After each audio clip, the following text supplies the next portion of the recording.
Hello everyone, स्वागत है आप सभी का आपके अपने यूट्यूब चैनल विधांगी अकेडमी पर। तो जैसा कि हमने अभी आपके साथ डिस्कस किया था कि हम आपके लिए वर्ग एक केमिस्ट्री की इस प्लेटफॉर्म की मदद से आपके साथ शेयर करने वाले हैं। तो उसका पहली क्लास का शुभारंभ करते हैं हम।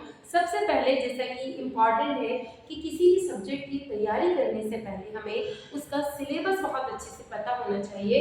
तो सिलेबस को हम डिटेल में देख लेते हैं। और जैसा कि मैंने आपसे प्रॉमिस किया है कि हम इसको ट्रिकी फन से समझेंगे, तो आप वीडियोस देखिए, आपको ये कुछ चीज समझ में आ जाए। हम यदि बात करें यहाँ पर वर्ग एक की केमिस्ट्री सिलेबस की, तो ये यहाँ पर जैसा कि मेंशन से यहाँ पर 11th और 12th के स्टैंडर्ड के टॉपिक्स को कवर किया जाएगा। इसका मतलब ये बिल्कुल नहीं है कि आप 11th की सारी बुक उठा के उसके सारे सिलेबस को बहुत अच्छे से करें, क्योंकि यदि पूरा 11th यदि आप पढ़ने बैठेंगे तो आपको बहुत ज्यादा टाइम कंज्यूम हो जाएगा।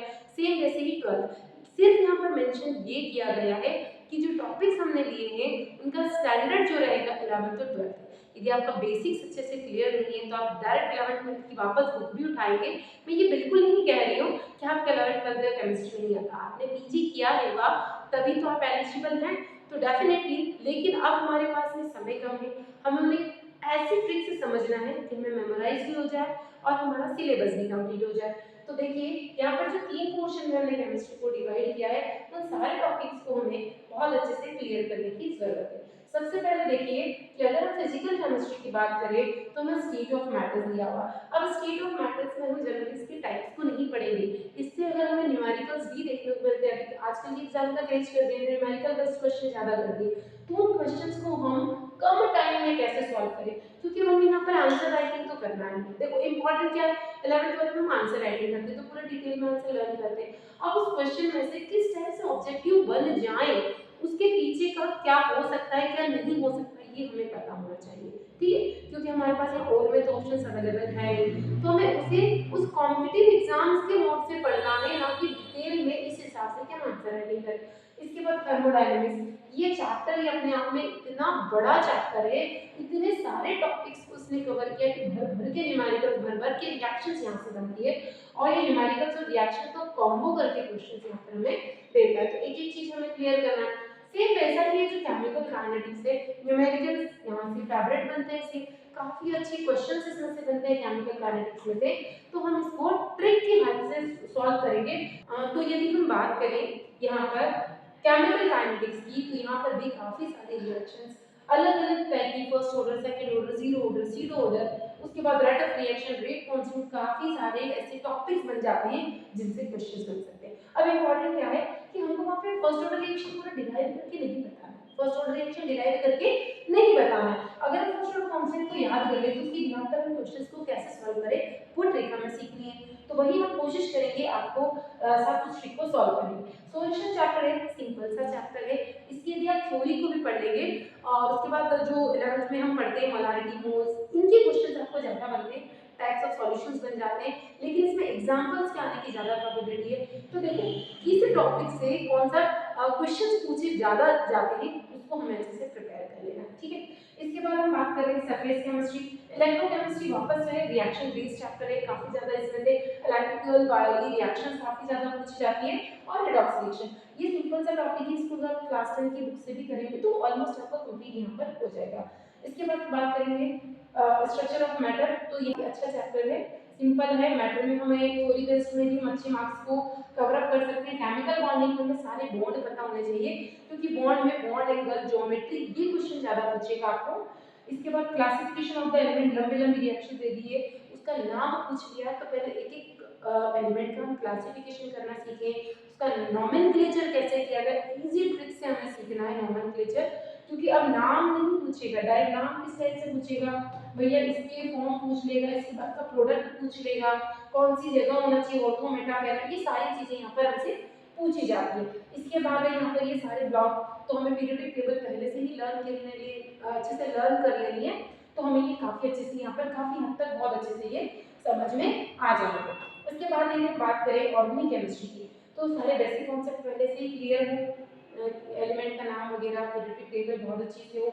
इसके बाद एक ही चीज, हाइड्रोकार्बन्स कैसे बनते हैं, सबसे ज्यादा ये यहाँ पर ये अगर केमिकल रिएक्शंस ये सबसे ज्यादा इंपॉर्टेंट है कि अगर ये टूटा है तो उसके साथ गर्म किया, वाटर के साथ मिक्स किया तो क्या होगा।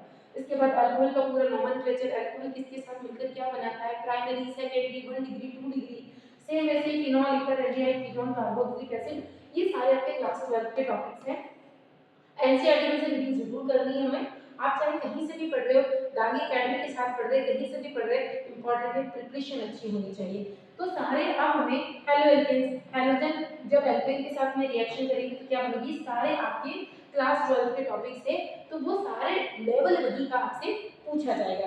तो ये हो गई हमारी ऑर्गेनिक केमिस्ट्री बात। एनवायरमेंट केमिस्ट्री में जनरली पढ़ने में बहुत इजी लगती है, तो इसमें जनरली पूछता है पॉल्यूशन में एसिड रेन पूछ लेगा, और जो लेयर डिप्लीशन पूछेगा, ग्लोबल वार्मिंग पूछेगा, ये सारी चीजें हमसे पूछी जाती है। वेस्ट मैनेजमेंट में मिनीमाता डिजीज मतलब वाटर वेस्ट की एक्सेस हो जाएगी तो क्या रोग हो सकता है।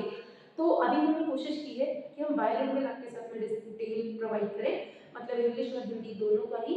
तो यदि आपका सपोर्ट रहा तो हम मैक्सिमम कंटेंट आपको फ्री ऑफ कॉस्ट यूट्यूब पर ही प्रोवाइड करने की कोशिश करेंगे। आपसे कुछ नहीं चाहिए, सिर्फ आपका सपोर्ट चाहिए।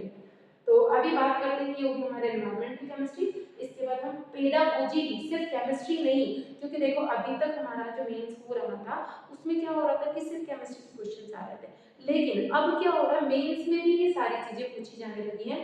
तो इम्पोर्टेंट ये भी है कि यहाँ से भी मार्क्स वहाँ पर हमें मेरिट में ऊपर और नीचे लाने में हेल्प करने वाले हैं।